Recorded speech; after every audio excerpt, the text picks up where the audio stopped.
How many of you have a great-grandfather or any relative who served in World War II? Well, did you know that about the time some of them were heading overseas to fight for our country between 1943 and 1946, hundreds of German and Italian soldiers were heading to prisoner of war camps right here in Minnesota and over the border in northern Iowa? And did you know that some of them landed in a prisoner of war camp located just north of Wells?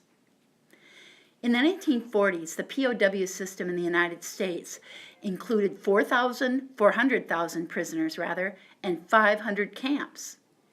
In Minnesota and Iowa, there were 15 camps in towns that you might recognize named Fairmont, Owatonna, Deer River, New Ulm, Montgomery, Faribault, and of course, Wells.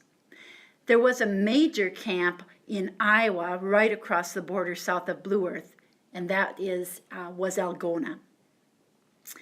The Wells camp opened in July 1944 in a former hemp plant building. All right, they made rope out of what we would recognize probably as marijuana plants. And it held only German prisoners. It was open just a little over a year. It was closed in the fall of 1945, and then the prisoners were sent to that Algona facility that I already mentioned. What was life in the camps like?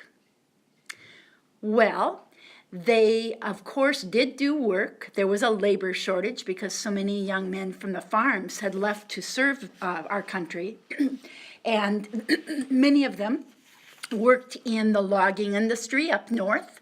And then in our area, of course, they worked in the canning factories, canning peas and corn.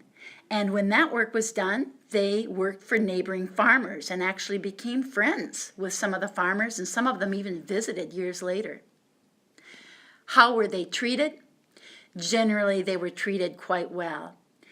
They even received a little bit of scrip money. Many of the soldiers, of course, were of German extraction, and many people around here have that same heritage, and so that probably helped them get along locally. Also, they were, many of them, just so happy to be removed from their very troubled countries.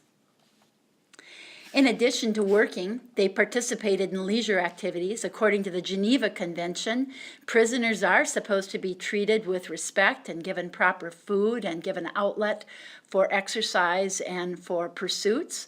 And so some of them read, some of them competed in athletic competitions, and some of them even produced a theater production.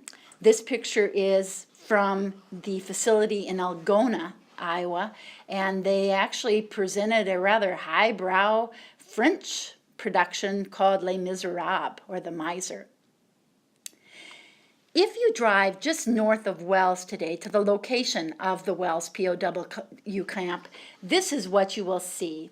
And it is, of course, a modern Morton-style building owned by Raymond Farms. But if you look just to the right, you will see some bunker-like constructions. And these are the original buildings. And these were buildings that did house German and Italian prisoners of war. Though the Wells POW camp is long gone, you can learn more about the history of American POW camps in a wonderful museum in Algona, just south of Blue Earth, and even at the local museum in Wells.